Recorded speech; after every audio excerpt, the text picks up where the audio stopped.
Although I can't stand the taste, beer has become almost ingrained in our society. When I'm talking pints, I'm talking cider. But the bitter brew that is beer is known to all corners of the globe, and even though beer has been around for thousands of years, the railway did add, in its own way, to its history. Even though it was not invented in the UK, beer and the UK have always gone hand in hand, and brewing had been going on for ages, even before the Romans had begun to set up shop. The beer would be brewed in-house and favoured with herbs and honey. By the Middle Ages, beer was a staple part of everyone's diet. It wasn't just drunk for the taste.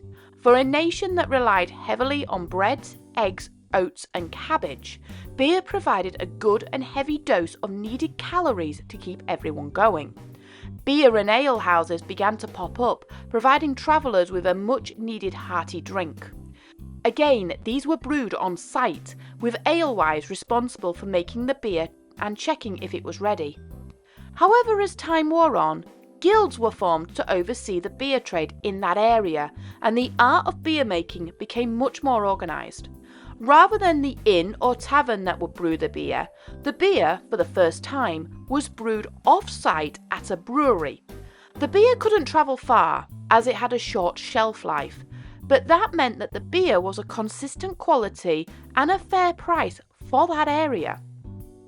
However, there was a division forming.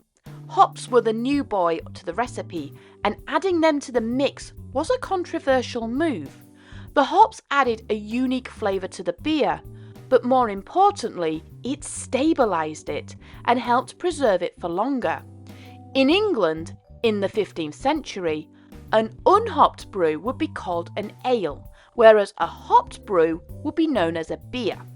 The Brewers' Company of London, one of the first guilds formed, went a step further and advised that the only way an ale is that it was only made of water, malt and yeast. Hops, though, were here to stay and proved its worth.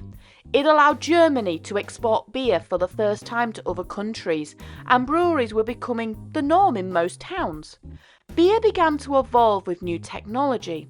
The thermometer was invented, as was the hydrometer, both invaluable for ensuring the beer was at its optimum. In 1777, the first ever steam engine was installed in a brewery to help with the milling of the large amounts of grain needed for the beer. Production ramped up massively, and by 1801, 14 steam engines were operating in breweries, and that was just in London alone.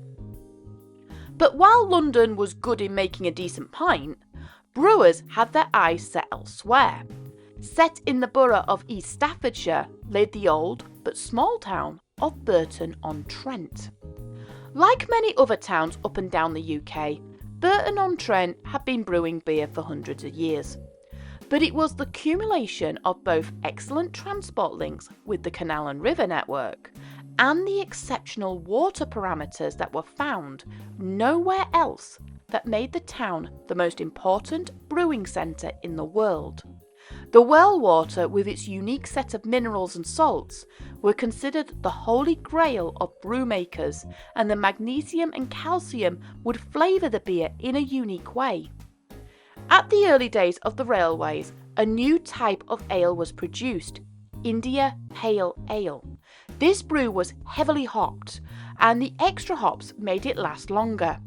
The ale was specially formulated to be transported worldwide, with the East India Trading Company being the first to trade this.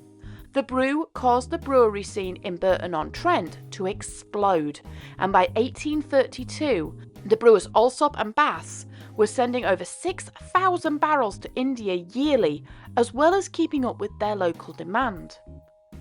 And the demand was growing. The City of London was getting thirsty and wanted IPA and Burton ales, and with perfect timing. The railway boom was gaining traction, and Burton was first on the list. In 1839, Birmingham and Derby got connected, and soon Burton was linked to many parts of the UK. It was high speed and cost effective, perfect for the perishable beer. Soon other railways were quick to jump on the town's good fortune and built their own routes or acquired running powers. In just 50 years, Burton-on-Trent went from a few thousand barrels a year to 3 million barrels across 32 brewing companies and 36 breweries employing 8,000 workers. Allsop claimed to have the largest brewery complex in the world, taking a 20-acre plot for its mega factory, just by the railway. While Bass had 2 multi-floor malting buildings named Scutari and Delhi. These were easily the largest producer. Literally everywhere you looked, there was a factory, and the smell of brewing and beer must have been overwhelming. There was only one little problem with these new mega factories: how to move the goods around them. Raw materials needed to be moved from section to section, while full and empty casks needed to be moved to and from the station. As with many factories of the time, the factories began making their own internal railways. Little industrial shunters were purchased to move goods and beer around. One problem was getting the beer to the waiting main line. The Midland Railway was granted to build branch lines off its main line to the various breweries for direct access, and erected crossings where the branch lines would intersect roads. Brewers Allsop was allowed to construct their own sidings off the Midland branches, and private lines were beginning to develop. Other factories like Bass had a mini railway empire with 16 miles of tracks between its factories, a whole fleet of industrial shunters nipping in and out of the various factories in sight. Bass owned the lines, the locomotives, and even had sheds built for them so they could be all kept safe and maintained. It was said that over 1,000 wagons was moved by the company every day. The locals, though, were not impressed. As each of the factories were now encouraged to create their own railway, and with Midland's approval and little opposition, the small town now had to contend with a staggering 90 miles of track and 32 very busy level crossings. The locals tried to protest, but Parliament disagreed. Beer was more important than convenience. Burton's growth reached its peak in the turn of the century. There was a glut of breweries and beer consumption was declining. The market was becoming oversaturated, and smaller breweries that had been around for decades were soon found not to be able to keep up. By 1914, the number of brewers operating in Burton had halved, and with it, its railways. Railway stock was sold on, and slowly each branch closed. After the Second World War, advancements in road haulage began to take more and more beer out of the hands of the railways and onto the roads. In 1963, after the Beeching Acts, plans were put in rather swiftly to move all beer movements to the roads, with the entire branch network lying derelict by 1971. The crossings were ripped up, and in its place, relief roads were put in to help with the steady and expanding car and lorry numbers. Today, almost nothing remains from the railway. Few photos, few books, and luckily a few locos and rolling stock that made it into preservation and can be seen around the country. Many of the breweries have either closed or moved on, with many of the factory buildings either destroyed or remodelled into shops or apartments. The majority of the surviving buildings are now listed. The National Brewery Centre occupies one of these buildings and has a model railway showing the intricate layouts, and the Midland Railway Grain Store still stands tall. It is quite common for heritage railways to celebrate beer and its history with a beer festival. For the MZ Diesel Gala and Beer Festival, I was very proud to have been able to work on this. This coach is E1706E, a 1948 Thompson 63-foot buffet lounge coach. There was only 2 of this type ever built, but 1705 and 1706 were replacements for the Flying Scotsman sets and were incorporated on the non-stop Elizabethan sets in the 1950s to mark the coronation of Queen Elizabeth. They were built in Doncaster and were designed by Edward Thompson, and it is one of the heaviest coaches we have at MZ. The coach would have been used for the 10 a.m. service from London to Edinburgh and would have ridden behind the famous classes such as the A3s and the A4s. From the outside, the carriage could be mistaken for a buffet car in its carmine and cream livery. but I have not had anyone yet who has entered the carriage and not be blown away by the interior. Inside, we feature a pantry-style kitchenette where food and light bites could be prepared and stored, but the majority of the carriage is dominated by the 21-foot bar.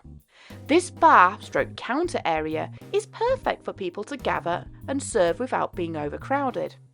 There is a seating end at the end of the carriage with the room for about 8 people.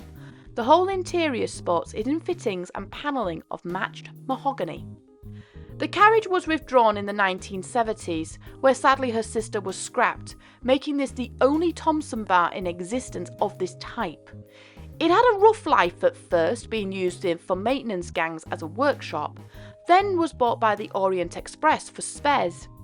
In 1988, seeing its worth, a small group of people banded together to purchase the carriage, and they restored it back to its former glory. This wonderful carriage came to us last year as a collaboration of the Thompson Heritage Buffet Association and the L&ER Coach Association.